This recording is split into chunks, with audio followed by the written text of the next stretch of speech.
Gusto mo ba malaman kung paano magugustuhan ka ni crush mo? Or kahit man lang ay mapansin ka ni crush mo? Naku, madali lang.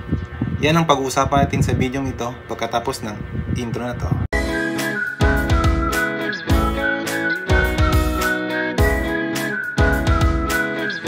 As a beginner, hindi siya mahirap guys, no?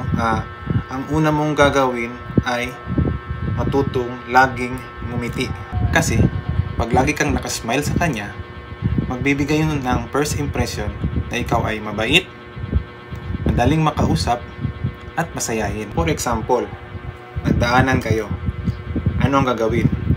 Huwag kalimutan, smile. Kahit simpleng taas kilay at saka ngiti, sapat na. Kasi pag mas simple, mas malayo sa burilyaso.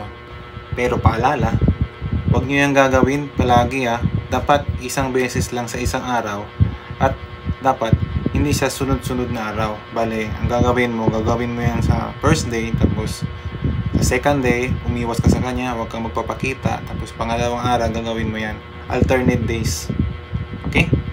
Ang dahilan ko kaya I suggest na huwag mong palagi ang gawin ang pag-smile kasi ang goal natin dito is mapansin kanya muna. Hindi mo dapat pwedeng ipaalam agad sa kanya na may gusto ka sa kanya dahil maaari siyang umiwas sa iyo pag nalaman niya yon. So dapat ang first step is magbigay ka ng good impression na ikaw ay approachable, masayahin, at saka madaling makausap. Ito na, step 2. Ano ang gagawin? Ganito.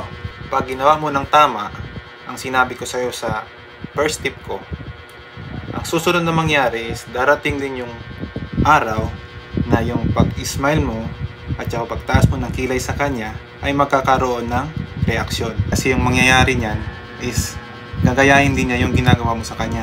Bale, ngingiti din niya sa'yo at saka magtataas din siya ng kilay. Ngayon, ito ang pinaka-importante. Once na ginawa niya yon, nag-react siya sa ginawa mo, doon mo na siya kausapin. Simple lang yung sasabihin mo. Ganito ang sabihin mo. Once nag-react siya sa'yo, ginaya niya yon, pag ngiti mo at saka pagtaas ng kilay, ang susunod mong gagawin, ganito, tataas mo yung kamay mo, sabihin mo, nakyukyutan ako sa mata mo, tapos sabay alis sa'yo, bye-bye. Sa basic principle kasi ng panliligaw, ang pinaka-effective na paraan ay short talk. Yung bang tipo na magbibigay ka lang ng isa or dalawang words sa taong yon na hindi mo pinapakita sa kanya na gustong gusto mo talaga siya. Kasi automatic po yan pag baguhan, bago lang kayo nagkita, pag ipapakita mo sa gusto mo na gustong gusto mo siya, magkakaroon agad yan ng first reaction na aatras yung crush mo. Kaya dapat hindi mo dapat ipaalam sa kanya na gustong gusto mo siya. Bale, ang dapat mo lang iparamdam sa kanya is na-appreciate mo yung meron siya ngayon. Yun bang iparamdam mo sa kanya na meron siyang pwedeng ika-proud sa sarili niya.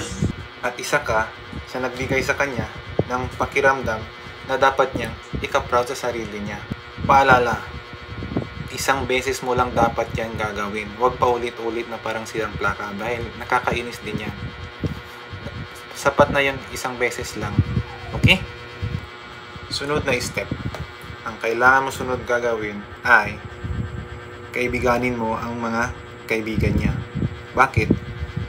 Siyempre, dahil nagawa mo nang magpakilala sa kanya, nakilala na niya yung pagmumukha mo, ang sunod mong gagawin is humanap ka ng paraan para lagi kayong magkita.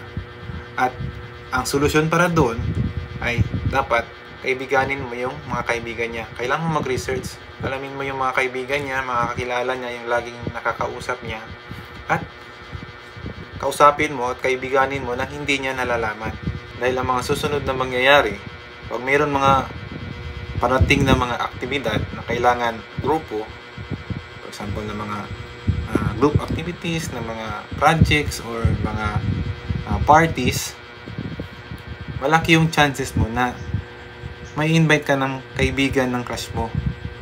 At makikita kayo palati. Sunod na tip. Kung nagawa mo ng tama yung first tip na binigay ko sa'yo, ito ang sunod mong gagawin. Sabi mo na sabi mo na sa kanya yung nakikyutan ako sa mata mo. Diba? Ngayon, dahil nakaumpisa na kayo ng short talk, nakausap mo na siya kahit papano, bali, tatak na yung sa isip niya, itong taong ito, nakausap na ako. Ang sunod mong gagawin, alternate pa rin na araw, wag sunod-sunod na araw. Ang gagawin mo, pag nagkasalubong kayo ulit, ang gagawin mo,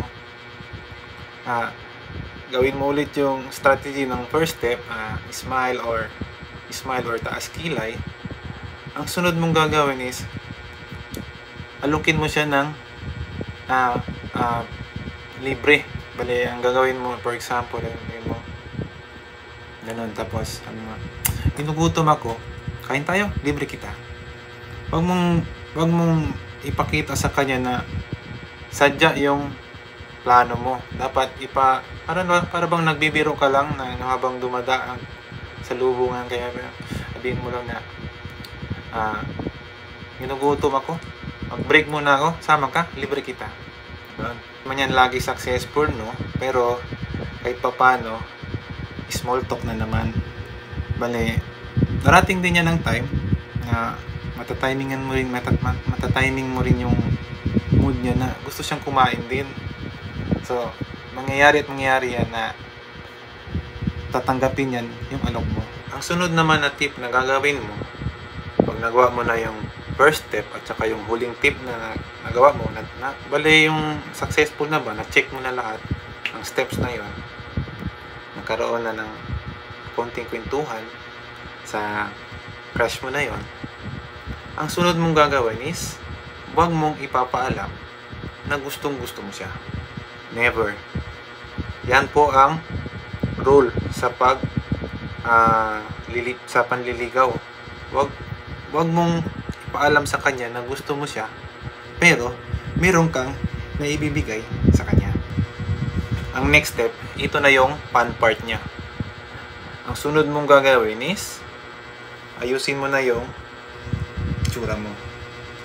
Dapat yung mga astig na ba? Astig na kung sa lalaki, tapos kung sa babae is nakaka-attract. Pero wag naman yung nakakabastos. Sakto lang. Bali, i-level up mo lang ng konti yung pananamit mo. Basta yung clue dito is focus ka sa cleanliness at saka sa amoy. Bali, lagi kang mag-perfume na para mapansin na niya yung amoy mo. Hanggang doon na mapansin na ng crush mo na parang may nagbago dito parang kakaiba. Ngayon, ang sunod na tip na gagawin mo naman is ganito. Ituloy mo yung pagkakaibigan sa kaibigan ng mga crush mo. Bale, ang mangyayari niyan, kahit anong gender, lalaki man o babae na kaibigan niya, kaibiganin mo, saya ka sa kanila, magkipag-hangout, tapos ang rule dito is, huwag mong liligawan ang kaibigan ng crush mo. Bale, hangout lang, happy lang, para makapagbigay ng feedback ba yung mga kaibigan niya doon sa crush mo na ito siya, okay to siya, naglilibre talaga to siya. Hanggang mangyari niyan, parang siyempre paulit-ulit, sunod-sunod na araw, nagkakasama na kayo na, parang ang nangyari niyan, parang nagiging tropa na kayo, pati yung crush mo kasama na. Ang sunod naman na tip na ibibigay ko sa iyo ay ganito. Diba, nagbigay ko sa iyo ng first tip hanggang sa huli. Pag na-check mo na yan lahat, ang sunod mong gagawin is alamin mo ang common interest nyong dalawa ng crush mo. Siyempre, sa stage na to, parang tropa na kayo, di ba? Ang sunod mong gagawin is humanap ka ng paraan para malaman ang mga hilig niya, mga interest niya, para madali nang gumawa ng mga conversation or mga pwede nyong pag-usapan. Alamin mo na.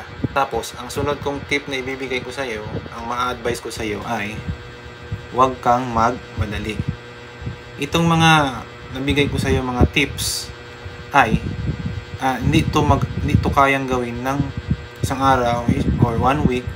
Bale, umabot talaga ito ng mga after 1 month, after 2 months, after 3 months. Pero, mabagal siya, slowly but surely ang approach natin dito. Ngayon,